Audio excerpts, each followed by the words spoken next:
स्वच्छता निरीक्षक या पदासाठी फूड अँड फूड सॅनिटेशन, पुन्हा एकदा सांगतो सिलेबस का महत्त्वाचा आहे, फूड सॅनिटेशन विशेष करून भर त्यावर दिलेला आहे. फूड सॅनिटेशनच्या संदर्भाचे व्हिडिओ आपण ही बनवतो आहोत. यापूर्वी अन्न शिजवण्याची जी पद्धत आहे आणि अन्ननाश ह्या दोघांचे व्हिडिओ झालेले आहेत, आपले मोठे व्हिडिओ लेंदी व्हिडिओ झालेले आहेत. आता त्यातीलच हा तिसऱ्या क्रमांकाचा जो व्हिडिओ आहे तो म्हणजे अन्न प्रक्रिया आणि अन्न संरक्षणाचे तंत्र. ओके, बघा प्रश्न दोन स्वरूपात विचारले गेलेले आहेत सॅनिटरी इन्स्पेक्टरमध्ये. एक आहे, मी नेहमी सांगतो की म्हणजे मला जे ऑब्झर्वेशन झाले त्यावरून सांगतोय, एक संकल्पनात्मक देखील प्रश्न विचारायची जी आहे ना प्रमाण स्वच्छता निरीक्षकला जास्त आहे. आणि त्यानंतर दुसरा मुद्दा असतो बहुपर्यायी, त्याला आपण फॅक्च्युअल म्हणू, त्याला काय म्हणू, बहुपर्यायी किंवा फॅक्च्युअल स्वरूप. काय वाटतंय माहिती का, ज्यावेळेस मी इतर परीक्षेच्या तुलना पाहिलं तर ह्या सॅनिटरी इन्स्पेक्टरला एक संकल्पनात्मक प्रश्न विचारण्याचं प्रमाण जरा जास्त दिसलं. तर त्यामुळे आपण व्यवस्थितपणे समजून घेऊनच अभ्यास करणं आवश्यक आहे. तुम्हाला हे सर्व PDF असतील, नोट्स असतील तर टर्निंग पॉईंट्स ॲपवर आहेत. सॅनिटरी इन्स्पेक्टरचा कोर्स तुम्हाला 149 रुपयामध्ये मिळतील. PDF शेअर होणार नाहीत, मोबाईलवर तुम्ही वाचू शकता, कारण येणाऱ्या काळामध्ये स्वच्छता निरीक्षक तांत्रिक डायरी तुम्हाला उपलब्ध होईल. त्याचं पुस्तकाची इमेज तुम्हाला मी लवकरच दाखवेल. ओके, बघा अन्न संरक्षण हा अन्न टिकवण्यासाठी वापरण्यात येणाऱ्या पद्धतींचा एक गट आहे.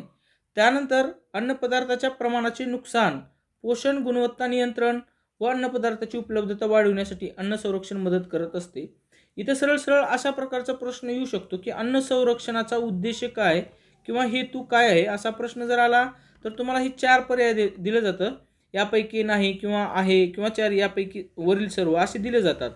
आता हेच जी पद्धत आहे ह्यालाच आपण संकल्पनात्मक असे म्हणू, कारण या ठिकाणी कुठली गोष्ट म्हणजे समजा फॅक्च्युअलमध्ये काय असतं, कुठला तरी इसवी वर्ष असतो, कुठला तर एकच पर्याय उत्तर असतो.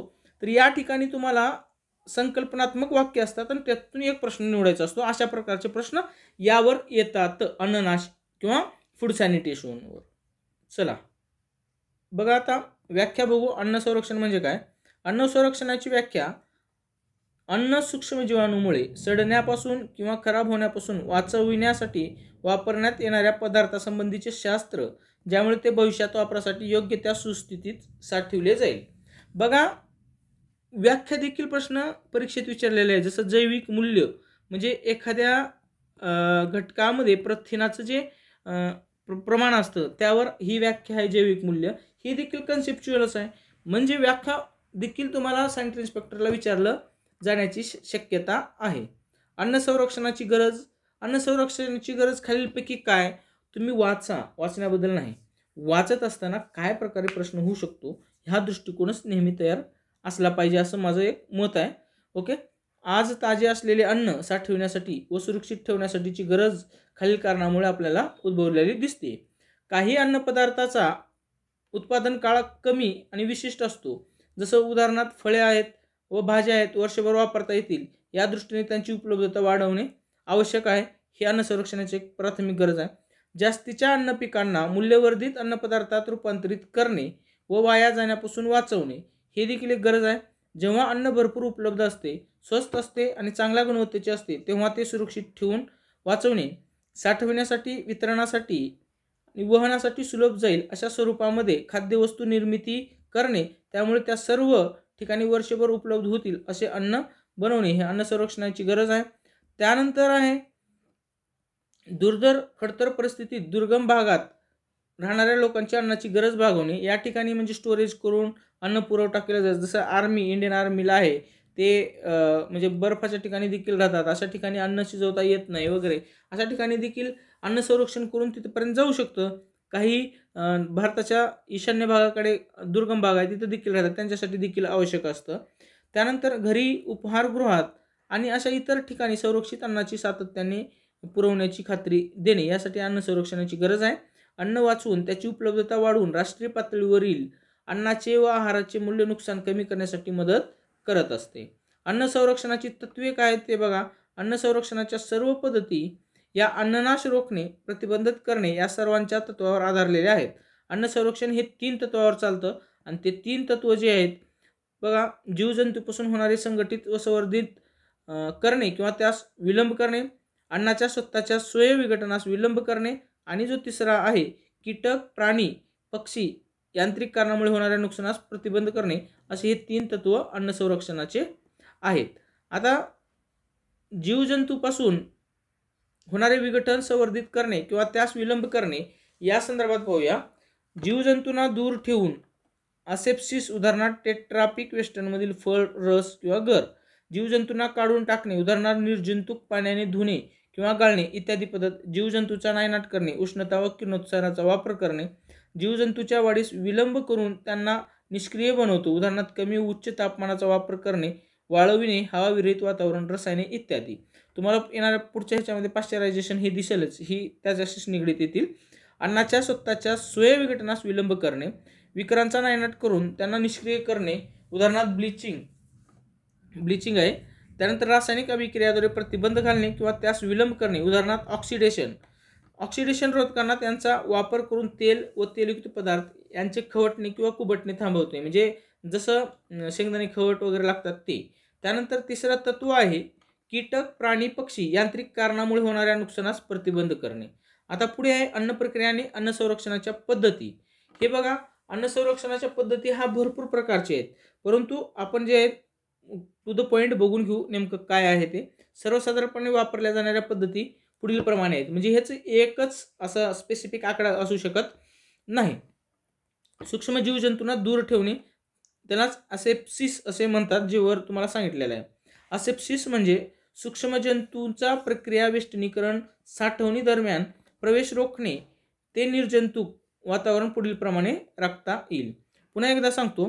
आता असेप्सिस जी आहे, असेप्सिस यावर तुम्हाला फॅक्च्युअल डाटा ही व्याख्या स्वरूपातच प्रश्न विचारला जातील. असेप्सिसची व्याख्या लक्षात ठेवा की सूक्ष्म जंतूचा प्रक्रिया, वेष्टनीकरण व साठवणी दरम्यान प्रवेश रोखणे, याला काय म्हटलं जातं? असेप्सिस. ओके. खाद्यवस्तूचे योग्य तऱ्हेने वेष्टनीकरण करणे, ज्यामुळे त्याच्या आतील खाद्यवस्तूंचे पदार्थ बाहेरील वातावरणापासून संरक्षित राहतील, हे देखील काय आहे? अन्न संरक्षणाच्या पद्धतीमधील एक पॉइंट आहे. प्रक्रिया व हाताळणी दरम्यान पदार्थाच्या कच्च्या मालापासून ते तयार होणाऱ्या पदार्थापर्यंत त्यात नीटनेटकेपणा व स्वच्छता बाधित ठेवणे. त्यानंतर आहे जीवजंतूंना काढून टाकणे. कच्च्या मालास चिकटलेली धूळ व माती यात जीवजंतू असतात, ते काढण्यासाठी प्रक्रिया पूर्वतयारी करणे गरजेचे असते. त्यास निवडणे, साफ करणे, धुणे व ब्लिचिंग इत्यादीचा वापर केल्याने त्यांच्या संख्येमध्ये घट होते. पाणी व फळांचा रस गाळून घेणे, यामुळे जीवजंतू काढून टाकले जातात. परिणामी त्या पदार्थांची जीवजंतूपासून होणारा नाश टाळता येतो. त्यानंतर आहे तिसरं जी मेथड आहे म्हणजे अन्न संरक्षणाचं, ते असं स्पेसिफिक आकडा नाही आहे. उच्च तापमान अन्नपदार्थ टिकवणे, प्रिझर्वेशन ऑफ हाय टेम्परेचर. मग ते पाश्चरायझेशनचं सांगितलं होतं, ते देखील चार्ट तुम्हाला भेटेल. पदार्थाला उष्णता देऊन सूक्ष्म जंतूचा काय होतो? नाश करता येतो.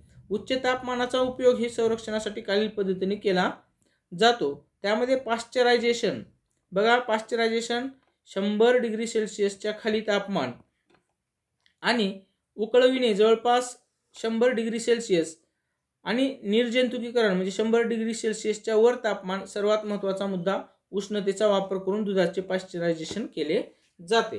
बघा, दुधावर आधारित हे म्हणजे पाश्चरायझेशन ज्यावेळेस येईल, दूध आणि पाश्चरायझेशन यावर जे प्रश्न आहे तो खूप वेळेस पडलेला आहे. आता पाश्चरायझेशन बद्दल बघूया. संशोधक कोण आहे त्याचे? पाश्चरायझेशन ही पद्धत सर्वात पहिले फ्रेंच सूक्ष्म जीवशास्त्रज्ञ लुईस पाश्चर यांनी 1862 मध्ये शोधून काढले. या पद्धतीत त्यांनी 100 डिग्री सेल्सिअसच्या खाली तापमानावर रोगजनक जंतू नाहीसे होतात व त्या अन्नाची टिकवण क्षमता वाढते. वाफ, गरम पाणी, कोरडी हवा, विजेद्वारे उष्णता दिली जाते व पदार्थ झटकन थंड केला जातो, उदाहरणार्थ वाईन, बियर, दूध. त्यानंतर फळांचे रस आणि वायुरहित पाणी. पाश्चरायझेशन ही पद्धत लुईस पाश्चर यांनी शोधून काढलेली, ही लक्षात ठेवा, 1862 साली. आणि त्यांचं जे म्हणजे देश होता ते फ्रेंच होता. बरं, अशा प्रकारे जे संशोधक आहे पाश्चरायझेशनचे जनक ते कोण आहेत? Louis Pasteur. आणि हा झाला फॅक्च्युअल डाटा.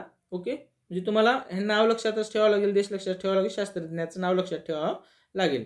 पाश्चरायझेशनच्या पद्धतीवर देखील परीक्षेत प्रश्न आलेला आहे. परीक्षेत प्रश्न कशा प्रकारे येऊ शकतात किंवा आलेले आहेत हे देखील स्पष्ट मी सांगून देतो. कमी तापमानावर जास्त वेळ गरम करणे, त्याला LTLT असं म्हटलं जातं. इंग्रजीमध्ये उच्चार काय तर जसं कमी शब्द आहे त्याला लो करा, लो नाव येईल. तापमानावर लो टेम्परेचर लॉंग टाइम, काय low temperature long time, low temperature long time. त्यानंतर आता परत काय हाय टेम्परेचर आणि S for short time. Okay, आणि UHT याचा अर्थ काय ultra high temperature, ultra high temperature ही पद्धत आहे. बरं, आता ह्याच्यावर प्रश्न येतो कसा ते लक्षात घ्या. बघा, प्रश्न येतो, तुमचे हे मेथड आहे, परंतु तुम्ही कोणत्या तापमानावर किती वेळ दूध तापवाल किंवा ह्या पाश्चर्य, आता समजा तुम्हाला विचारले LTLT मध्ये किती तापमानावर एखादं म्हणजे दूध, समजा दूध हे 30 मिनिट ठेवलं जातं, तर हा आकडा तुम्हाला लक्षात ठेवणं आवश्यक आहे बरं का, 62.8 डिग्री सेल्सिअस. आता HTST अर्थात हाय टेम्परेचर शॉर्ट टाइम या पाश्चरायझेशनच्या पद्धतीमध्ये कोणत्या तापमानावर दूध किंवा एखादी काय असेल ते पदार्थ 15 सेकंद ठेवला जातो, तर तुम्हाला हे टेम्परेचर लक्षात ठेवावं लागेल. त्यानंतर अल्ट्रा हाय टेम्परेचर या पद्धतीमध्ये किती डिग्री सेल्सिअस तापमानावर तुमचं 2 सेकंद जे दूध तापवलं जातं किंवा पाश्चराइज केलं जातं, तर ते 137 डिग्री सेल्सिअस. त्यानंतर तुम्हाला दुसऱ्या पद्धतीनं जर विचार केला तर 62.8 डिग्री सेल्सिअसवर किती वेळ हे पाश्चरायझेशन केलं जातं, दूध ठेवलं जातं. त्यानंतर कशामध्ये ही LT मध्ये लक्षात ठेवा, LTचा लॉंग मी सांगितलं की लो टेम्परेचर काय कमीच राहणार, लो टेम्परेचर म्हणजे कमीच तापमान म्हणजे 62, आणि काय तर हाय टाइम. ओके, त्यानंतर हाय टेम्परेचर शॉर्ट टाइम हे अशा प्रकारे लक्षात ठेवा, आणि हे जे आकडा आहे ते लक्षात ठेवा. पुन्हा एकदा लक्षात ठेवा, LTLTचा परत एकदा लॉंग फॉर्म सांगतो, माझ्याकडून चुकला असेल तर low temperature L for long time, म्हणजे बघा ही 30 मिनिट खूप झालं, आणि हाय टेम्परेचर म्हणजे हाय झालं याच्यापेक्षा 71.7 डिग्री सेल्सिअस, आणि किती शॉर्ट म्हणजे जो कमी कालावधी आहे तो कालावधी इथं ठेवला जातं. ओके, आणि अल्ट्रा हाय टेम्परेचर याच्यावरती काय होत असतं, एकदम हाय टेम्परेचर म्हणजे ती बी आकडा लक्षात ठेवला पाहिजे तुम्हाला लक्षात, म्हणजे 137.8 डिग्री सेल्सिअसवर 2 सेकंद ते तापवलं जातं. ओके, अल्ट्रा हाय टेम्परेचर बघा, अल्ट्रा हाय टेम्परेचर ही एक अशी प्रक्रिया आहे की ज्यामध्ये दुधातील जंतूच्या बीजांना मारण्यासाठी प्रामुख्याने 137.8 डिग्री सेल्सिअस तापमानास केवळ 2 सेकंद येऊन पदार्थ निर्जंतुक केला जातो. किती झटक्यात होते ते बघा, 2 सेकंद. त्यानंतर ब्लँचिंग ही 100 डिग्री सेल्सिअसच्या वर उष्णता देणारी एक पद्धत आहे. ही संज्ञा खास करून भाजी प्रक्रियेसाठी वापरली जाते, जेथे विकरांना अकार्यक्षम करण्याचे उद्दिष्ट असते व त्यांच्यातील सूक्ष्मजीवांना कमी केले जाते आणि रंग सुधारला जातो. उकळत्या पाण्यामध्ये खाद्यवस्तू बुडवून 2 ते 3 मिनिट उकळविल्या जातात व लगेच थंड केल्या जातात. उकळणे बॉइलिंग भात, भाज्या, मासे इत्यादी शिजवण्यासाठी घरगुती पद्धतीचा उपयोग केला जातो. यामध्ये खाद्यवस्तू पाण्यामध्ये ठेवून साधारणतः 100 डिग्री सेल्सिअसमध्ये उकळविल्या जातात. त्यानंतर निर्जंतुकीकरण स्टरलायझेशन, निर्जंतुकीकरण ही एक 121 डिग्री सेल्सिअस म्हणजे 15 मिनिटच्या वर उष्णता देऊन संपूर्णपणे सूक्ष्म जीवजंतू नाहीसे करणारी पद्धत आहे. ही प्रक्रिया ओली उष्णता, कोरडी उष्णता व किरणोत्सर्गी पद्धतीने केली जाते. हिरवे मटर, भेंडी, शेंगा इत्यादी भाज्यांमध्ये आम्लता नसल्याने व साखरेपेक्षा जास्त स्टार्चचे प्रमाण असल्याने अन्ननाश टाळण्यासाठी बीज निर्मिती करणाऱ्या जीवाणूंना मारण्यासाठी उच्च तापमान वापरणे गरजेचे असते. त्यानंतर कॅनिंग कॅनिंग हे देखील फॅक्च्युअल डाटा आहे, हे शास्त्रज्ञ आहेत कॅनिंग. ही अन्न टिकवण्याची अशी डब्बाबंद पद्धत आहे की यात काय होतं, जार किंवा कॅनमध्ये रस, फोडी, मशरूम भरून त्यात साखरेचे द्रावण भरले जाते. 115 ते 125 डिग्री सेल्सिअस वर तापमानाची अन्नाला उष्णता देऊन सील बंद करत असतात. यानंतर कॅन उकळत्या पाण्यात 30 मिनिटांसाठी ठेवली जाते. ही प्रोसेस तुम्हाला लक्ष ठेवावंच लागेल. इथं नो एक्सक्यूज आहे. ओके, ठेवलं जातात व नंतर थंड करून साठवले जातात. ते 1 वर्षापर्यंत चांगले टिकू शकतात. बघा किती अन्न संरक्षण किती काळ टिकू शकतो हे लक्षात घ्या तुम्ही. विकरांना अकार्यशील करता येते. उदाहरणार्थ सर्व प्रकारचे हवाबंद डब्यातील अन्न, उदाहरणार्थ तूप, मांस, फळाची फोडी, पालक, पनीर सारख्या भाज्या, स्वीट कॉर्न, मशरूम इत्यादी चांगले टिकतात. अन्न पदार्थाच्या कॅनिंग प्रक्रियेमध्ये 88 डिग्री सेल्सिअस तापमानास डब्यातील रोगजंतूंचा नाश केला जातो. त्यामधील पोषण मूल्ये व इतर गुणधर्म यांचे चांगले संवर्धन करतात. आता या कॅनिंग याचे जनक जे आहेत ते निकोलस अपार्ट हे आहेत. कॅनिंगचे जनक जे आहेत निकोलस अपार्ट. तुम्हाला फॅक्च्युअल डाटा येऊ शकतो. कॅनिंग या अन्न संरक्षण करण्याच्या पद्धतीचे जनक कोण आहेत, तर ते निकोलस अपार्ट आहेत. निकोलस अपार्ट विषयी पाहूया. ही एक मँगो प्लप आहे बघा, किंवा कुठलेही तुम्ही डबे बघत असतात ते. 1809 मध्ये निकोलस अपार्ट हे देखील परत फ्रेंच आहेत. हे फ्रेंच मिठाईवाल्याने असे निरीक्षण केले की हवाबंद बरणीमध्ये अन्न शिजविल्यास व सील बंद केल्यास त्याचे सील उघडेपर्यंत ते खराब होत नाही, म्हणून काचेच्या बरणीत अन्न सीलबंद करून ठेवण्याची पद्धत विकसित करण्यात आली. कॅनिंगच्या या औष्णिक प्रक्रियेला अपर्टायझेशन असे म्हणतात. स्टार करा, कधी ना कधी यावर प्रश्न तुम्हाला येईलच सॅनिटरी इन्स्पेक्टर सातत्याने परीक्षा आल्यानंतर. कारण अन्न फूड सॅनिटेशनचा हाच एक प्रकार आहे आणि ही एकदम अशी म्हणजे तुम्हाला जी डाटा देतोय ही तुम्हाला एकदम टू द पॉईंट आहे म्हणा, किंवा परीक्षेला दिलेल्या अभ्यासानुसार आहे. ही गोष्ट तुम्ही समजून घेणं आवश्यक आहे. त्यानंतर पाश्चरायझेशन व निर्जंतुकीकरण ह्याच्यात काय फरक आहे ते बघा. सूक्ष्म जीवजंतूंचा काही प्रमाणात नाश होतो. कशामध्ये? पाश्चरायझेशनमध्ये. तापमान 100 डिग्री सेल्सिअसच्या खाली असते. विशिष्ट वेळ लागतो. जास्तीत जास्त पोषक तत्वे टिकून राहतात. निर्जंतुकीकरणमध्ये काय? सूक्ष्म जंतूंचा पूर्णपणे नाश होतो. तापमान 100 डिग्री सेल्सिअसच्या वर असते. जास्त वेळ लागतो. जास्त प्रमाणात पोषक तत्वांचा नाश होतो. हे अशा प्रकारचे फरक आहे. पुन्हा एकदा तुम्हाला सांगतो, पाश्चरायझेशन आणि निर्जंतुकीकरण ह्या दोघांचा डिफरन्स जे आपण बघून घेऊया. सूक्ष्म जंतूंचा काही प्रमाणात नाश होतो, परंतु निर्जंतुकीकरणमध्ये काय होतं? सूक्ष्म जीवजंतूचा पूर्णपणे नाश होतो. तापमान 100 डिग्री सेल्सिअसच्या खाली असते, परंतु या ठिकाणी तापमान 100 डिग्री सेल्सिअसच्या वर असते. ओके, विशिष्ट वेळ लागतो. इथं जास्त वेळ लागतो. जास्तीत जास्त पोषक तत्वे टिकून राहतात. इथं जास्त प्रमाणात पोषक तत्वांचा नाश होतो. अशा प्रकारे ह्या दोघांचं डिफरन्शिएशन हा देखील इम्पॉर्टंट पॉईंट आहे. इम्पॉर्टंट पॉईंट कशा प्रकारे निर्माण होतात हे तुम्हाला मी सांगितलेलं आहे. ओके, त्यानंतर किरणोत्साराचा वापर करून अन्न संरक्षण करणे, प्रिझर्वेशन बाय इरॅडिशिएशन. ओके, गामा किरणासारख्या उच्च, आता ह्यावर प्रश्न आलेला आहे, इथं गामा लिहिलेला आहे, परंतु गॅमा किरणाद्वारे वेगवान चालणाऱ्या ऋण रेणूंच्या द्वारे खाद्यपदार्थांचे संरक्षण केले जाते. हे जीवाणू बुरशी कीटकांचे नाश करतात. विकिरणाचा एक मोठा फायदा असा आहे की अन्न प्रक्रिया केल्यावर त्याला सीलबंद केल्यानंतर ही प्रक्रिया करता येते. मांस, फळे, मासे यासारख्या नाशवंत खाद्यपदार्थांचे निर्जंतुकीकरण करण्यासाठी आणि त्यांना दीर्घकाळपर्यंत टिकवण्याकरता सुद्धा या पद्धतीचा वापर केला जातो. याचा वापर कांदे, बटाटे, लसूण इत्यादीची कोंब फुटणे याची प्रक्रिया थांबवत असते.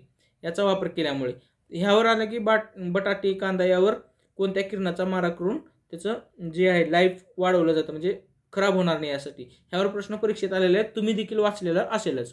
तर ते आहे गॅमा किरण. ओके, त्यानंतर आहे कमी तापमानावर संरक्षित करणे, लो टेम्परेचर. ही एक पद्धत आहे अन्न संरक्षण करण्याची. कमी तापमानाद्वारे संरक्षण करण्यामध्ये खालील पद्धती वापरतात. एकतर सेलार स्टोरेज अर्थात शीतगृह ही पद्धत वापरली जातं. अंदाजे तापमान किती? 15 डिग्री सेल्सिअस. हे जास्तीचे उत्पादन होणाऱ्या शेतमालासाठी, उदाहरणार्थ बटाटे, कांदे, सफरचंदसाठी ठराविक काळासाठी वापरला जाते. शीतकपाटाचा वापर करून जिथं तापमान हे 0 ते 5 डिग्री सेल्सिअसच्या दरम्यान असेल. याचा वापर फळे, भाज्या, मांस, अंडी, ताजे दूध व दुग्धजन्य पदार्थ इत्यादींना शीतकपाटाच्या साहाय्याने 2 ते 7 दिवसासाठी संरक्षित केले जाऊ शकते. आपलं फ्रीज गृहीत धरा तुम्ही, फ्रीज.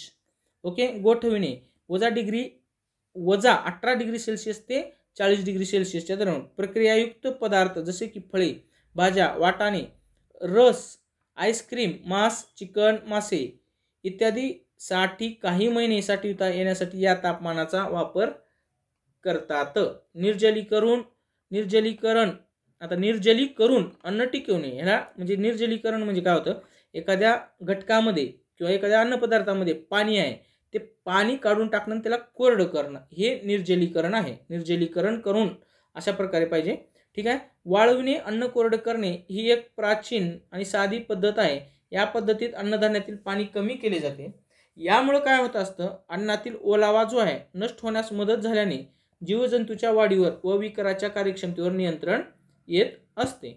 या पद्धतीत उन्हात वाळविणे, यांत्रिक पद्धतीने वाळवणे किंवा गोठवून कोरडे करणे यांचा समावेश होत असतो. या पद्धतीमध्ये उन्हात वाळवलेले पदार्थ जशा प्रकारे मनुका, बेदाणा, अंजीर, सुकी फळे, ड्रायफ्रुट्स, थोडक्यात ड्रायफ्रुट्स तुम्ही खातच असाल ते.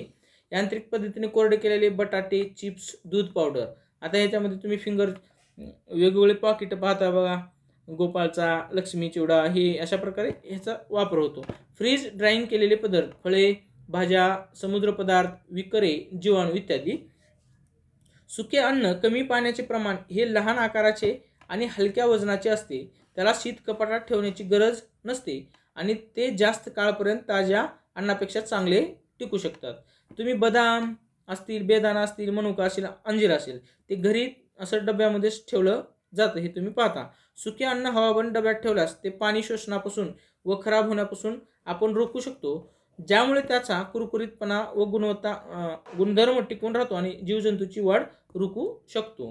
हे सगळं असं तुम्ही एकदा दोनदा जर वाचाल, काही गोष्टी जर समजल्या लक्षात ठेवल्यानंतर, तर हा कन्सेप्च्युअलच भाग आहे. परंतु जसं कॅनिंगचे जनक कोण आहेत, त्यानंतर पाश्चरायझेशनचे जनक कोण आहेत, पाश्चरायझेशन कोण शोधून काढलं, आपार्ट आहेत, त्यानंतर फ्रेंच शास्त्रज्ञ पाश्चर आहेत, लुई पाश्चर, हे जे नाव आहेत ना, हे लक्षात ठेवणं गरजेचं आहे याच्यामध्ये फॅक्च्युअल डाटा.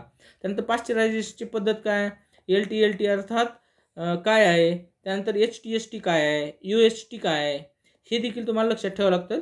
वारंवार तुम्हाला मुद्दाम सांगायचा उद्देश आहे की काय प्रकारे कशा प्रकारे प्रश्न परीक्षेत आलेले होते किंवा येतील. ओके. साखर आणि मिठाचा जास्त प्रमाणात वापर करणे. साखर वापरणे बुरशी, खमीर व जीवाणूंचा वाढ रोखण्यासाठी साखरेचा पाक 68.5 ब्रिक्स वापरतात. पाकातील फळे, जॅम, जेली, मुरंबा, कँडी आणि शर्करायुक्त आठवलेले दूध ह्या पद्धतीनं स्टोरेज केलं जाऊ शकतं, अन्न संरक्षण केलं जातं. खारवणी ही सर्वात जुनी पद्धत आहे. कोरड्या मिठाचा वापर करून भारतात चिंच, कैरी, आवळा, मासे व मांस इत्यादी पदार्थ टिकवून ठेवले जातात. त्यानंतर अन्नातील ओलावा नष्ट केला जातो व त्यामुळे अन्नात सूक्ष्म जीवजंतू वाढत नाहीत. मिठामधील क्लोराईड हे जीवजंतूच्या वाढीवर प्रत्यक्ष परिणाम करते व विकारांची क्रिया होत नाही. मिठामध्ये काय असतं घटक हे देखील लक्षात ठेवा, क्लोराईड. मिठामध्ये क्लोराईड जे असतं ते जीवजंतूच्या वाढीवर प्रत्यक्ष परिणाम करते आणि त्याची जी क्रिया ती होत नाही. सेंद्रिय आम्लाचा उपयोग, ऑर्गॅनिक ॲसिड याचे देखील वापर जे अन्न संरक्षण किंवा अन्न टिकवण्यासाठी होतो. सेंद्रिय आम्लाचा वापर हा अनेक अन्ननाश करणाऱ्या जीवजंतूच्या वाढीस रोखण्यासाठी केला जातो. ते अन्न संरक्षणासाठी मदत करते. उदाहरणार्थ ॲसेटिक आम्ल, लॅक्टिक आम्ल, सायट्रिक आम्ल व मलिक आम्ल याचा वापर खूप मोठ्या प्रमाणावर केला जातो. सगळ्यात महत्त्वाचा आहे, यावर प्रश्न आलेला आहे जे मी स्टार केलेला आहे. विनेगारमध्ये 4% ॲसिटिक आम्ल असतं. विनेगार म्हणजे काय आहे, विनेगारमध्ये किती टक्के ॲसिटिक आम्ल असतं, हे आकडा आणि विनेगारला काय म्हटलं जातं हे लक्षात ठेवा. त्याचा उपयोग कांदा, लाल कोबी, लसूण, मिरची इत्यादीपासून लोणचे तयार करण्यासाठी करतात. ओके. मी काय सांगितलं, याला स्टार करायचे आहे, हे देखील नाव तुम्हाला लक्षात ठेवणं आवश्यक आहे परीक्षेच्या दृष्टीनं. आंबविणे त्याला फर्मेंटेशन असं म्हटलं जातं. जीवजंतूच्या साहाय्याने हवेच्या सानिध्यात कर्बोदकांचे विघटन केले जाते, त्यास फर्मेंटेशन किंवा आंबविणे असे म्हणतात. ही एक जुनीच पद्धत आहे. जीवजंतूने निर्माण केलेली रसायने, उदाहरणार्थ अल्कोहोल असो किंवा ॲसिटिक आम्ल असो व लॅक्टिक आम्ल असो, जीवजंतूची वाढ थांबविण्यास, अन्ननाश कमी करण्याच्या हेतूने आंबविण्याच्या क्रियेमध्ये अन्न संरक्षणाचे कार्य करते.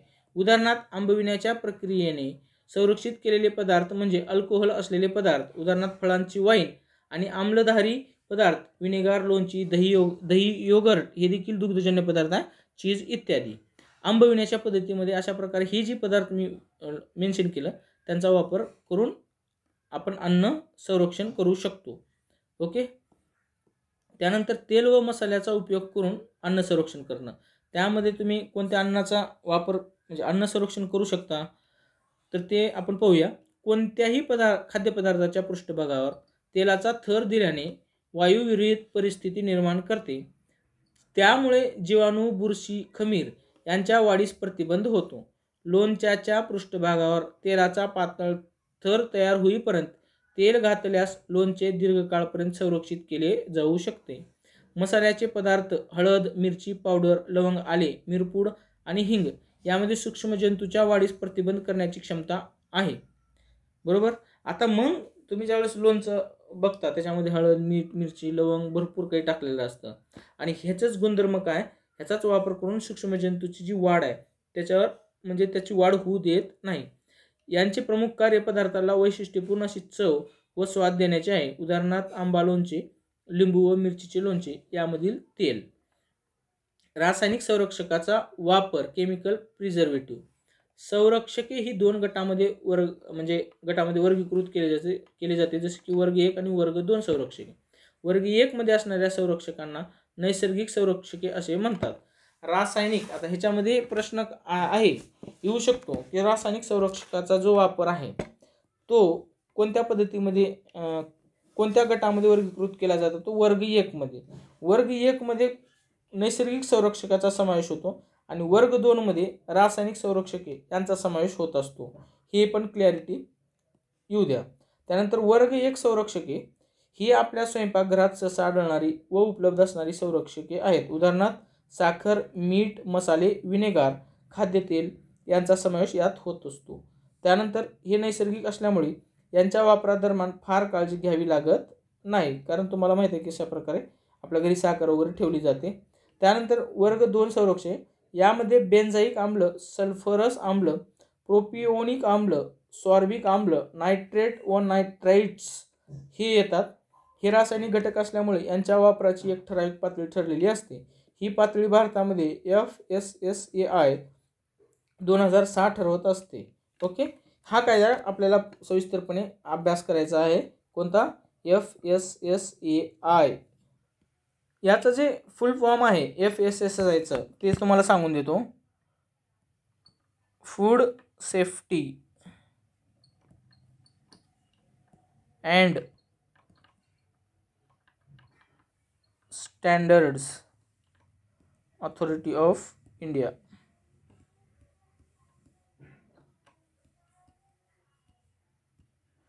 आता हे कोणत्या वर्षी स्थापन झालं होतं या संदर्भातचा प्रश्न आलेला आहे आणि त्याचं उत्तर 2006 आहे. हे लक्षात ठेवा. प्रश्न आलेला आहे, स्टार करा, कारण रिपीटेड प्रश्न चुकू नये. जर चुकलं तर ते सिल्ली मिस्टेक, आणि सिल्ली मिस्टेक झालं तर स्पर्धेच्या बाहेर तुम्ही राहता. ओके. वर्ग 2 ची संरक्षके बघा. रसायनाचे नाव आणि त्याचे रासायनिक क्षार स्वरूप आणि पदार्थात त्याचा वापर कुठे होतो. आता बेन्झाइक आम्ल याचं रासायनिक क्षार स्वरूप काय? Sodium benzoate. वापर कुठे होतो? टोमॅटो सॉस, फ्रूट स्क्वॅश आणि सिरप आणि जॅम आणि जेलीमध्ये. कुठं वापर? आता समजा टोमॅटो सॉसमध्ये खालीलपैकी कोणत्या वर्ग 2 संरक्षकाचा किंवा रसायनाचा वापर होतो असा प्रश्न येऊ शकतो. त्यावर लिहा तुम्ही बेन्झाइक आम्ल. सल्फरस आम्ल त्याचं रासायनिक जे क्षार स्वरूप आहे ते आहे पोटॅशियम मेटाबाय सल्फाइड सोबतच सोडियम मेटाबाय सल्फाइड. आणि वापर कुठं होतो? लिंबूचे क्वाड्रियल, फळांचा रस, सिरप, स्क्वॅश व कॅन्डी यासारख्या फळांचा पदार्थ बनवण्यामध्ये याचा वापर होत असतो. त्यानंतर प्रोपिओनिक आम्ल, सोडियम व कॅल्शियम प्रोपिओनेट हे त्याचे रासायनिक स्वरूप आहेत. ब्रेड, रस व वाळलेली फळे यामध्ये याचा वापर होत असतो. त्यानंतर साब्रिक आम्ल, पोटॅशियम व कॅल्शियम सॉब्रेट हे रासायनिक क्षार स्वरूप आहेत. त्याचे वापर मांस, समुद्री पदार्थ, मिठाई, चीज, तृणधान्याचे पदार्थ यामध्ये याचा वापर होत असतो. नायट्रेट्स व नायट्राइट्स, सोडियम नायट्रेट, पोटॅशियम नायट्रेट, मांस व मांसाचे पदार्थ यामध्ये याचा वापर होत असतो. कार्बोनेशन ही अशी प्रक्रिया आहे की ज्याद्वारे कार्बन डायऑक्साईड हा वायू फळांच्या रसात दाब देऊन विरघळवला जातो. यात मुख्य तत्वे म्हणजे ऑक्सिजन कमी करून कार्बन डायऑक्साईड वायू वापरून जीवाणूंची वाढ थांबवितात उदाहरणार्थ कार्बोनेटेड पेय, सॉफ्ट ड्रिंक. त्यानंतर अँटीबायोटिक्स वापरून अन्न संरक्षण करणे. अँटीबायोटिक्स जीवजंतूच्या चयापचय प्रक्रियेमध्ये असे पदार्थ तयार झालेले आढळून आले आहेत की जे जंतुनाश करण्यास परिणामकारक आहेत. त्यांना प्रतिजैविके असे म्हणतात. ही डेफिनेशन लक्षात ठेवा. यामधील काही प्रतिजैविकांचा वापर फळे, भाज्या व त्यांचे पदार्थ टिकवण्यासाठी केलेला आहे. निसिन हे प्रतिजैविक ओके. निसिन हे प्रतिजैविके स्ट्रेप्टोकॉकस लॅक्टिस या जीवाणूने तयार केलेले आहे. हा जीवाणू सर्वसाधारणपणे दूध, दही, चीज व इतर दूध आंबवून तयार केलेल्या पदार्थामध्ये आढळून येतो. हे विषारी नाही आणि यामुळे पदार्थाच्या कोणत्याही संवेदनात्मक गुणधर्मावर परिणाम करत नाही. हे अन्न प्रक्रिया उद्योगामध्ये खूप मोठ्या प्रमाणात वापरलं जातं. खास करून आम्लधारी पदार्थामध्ये हे स्थिर राहतं. ओके. हे नाव ठेवा. ह्यावर देखील हे नाव लक्षात ठेवा. स्ट्रेप्टोकॉकस लॅक्टिस हे प्रश्न आलेला आहे किंवा म्हणजे चांगलं प्रतिजैविक कोणतं आहे किंवा जीवाणू कोणता आहे यावर. ओके. हर्डल टेक्नॉलॉजी वरील 2 किंवा त्यापेक्षा जास्त पद्धती एकत्र करून म्हणजे वर जे 13 मेन्शन केलेले आहे त्यांचा वापर एकापेक्षा जास्त एकत्र करून अन्न सुरक्षित करणे यास हर्डल टेक्नॉलॉजी असे म्हणतात. अन्न संरक्षणाच्या प्रगत पद्धती किंवा उष्णता विरहित प्रक्रिया तंत्रज्ञान. उच्च दाब प्रक्रिया, हाय प्रेशर प्रोसेसिंग, अन्न पदार्थात बदल घडविण्यासाठी व त्यांचे संरक्षण करण्यासाठीची ही एक उष्णता विरहित पद्धत आहे. त्यानंतर विद्युत क्षेत्राची स्पंदने देऊन प्रक्रिया करणे, पल्स इलेक्ट्रिक फील्ड ही एक पद्धत आहे. तरल आणि द्रवरूपी खाद्य उत्पादनाचे संरक्षण करण्यासाठी योग्य असलेली ही एक उष्णता विरहित तंत्र आहे. यामध्ये जीवजंतूच्या निष्क्रियतेसाठी लहान उच्च विद्युत दाब असलेली स्पंदने यांचा उपयोग करण्यात येतो. उष्णता विरहित प्रक्रियेची आणखी काही पद्धती तर त्यांची नावे लक्षात ठेवा. उष्णता विरहित प्रक्रियेच्या त्यामध्ये अल्ट्रासाऊंड प्रक्रिया आहे, अल्ट्राव्हायोलेट लाईट आहे, इलेक्ट्रॉन बीम, ई बीम विकिरण, गॅमा किरणोत्सर्ग, गॅमा रेडिएशन, कोल्ड प्लाझ्मा अशा प्रकारे ह्या पद्धती उष्णता विरहित प्रक्रियेच्या काही पद्धती आहेत. हे फूड सॅनिटेशन मधला 3ऱ्या क्रमांकाचा व्हिडिओ होता जो आपल्याला अभ्यास करायचा आहे. पुढचे जे काही 2-3 व्हिडिओ होतील ते देखील पाहणार आहोत. यामध्ये अन्न संरक्षणाच्या संदर्भात जे काही कायदे आहेत ते देखील आपण पाहणार आहोत. मेंटरशिप प्रोग्राम, स्वच्छता निरीक्षक मेंटरशिप प्रोग्राम जो आहे तो केवळ आत्ता ऑफरमध्ये जर समजा स्वच्छता निरीक्षक मेंटरशिप प्रोग्राम तो सध्या जर जॉईन केला तर 149 रुपयाला आहे. जर येणाऱ्या काळात भविष्यात तुम्ही जॉईन कराल त्यावेळेस 299 ते 499 रुपये या दरम्यान फीस असू शकते. ओके. परंतु सविस्तरपणे त्या कोर्समध्ये आपण माहिती दिलेली आहे किंवा टेस्ट देखील आहेत. व्हिडिओ आला तर नक्की शेअर करा, सबस्क्राईब करायला विसरू नका. Thanks for watching this video.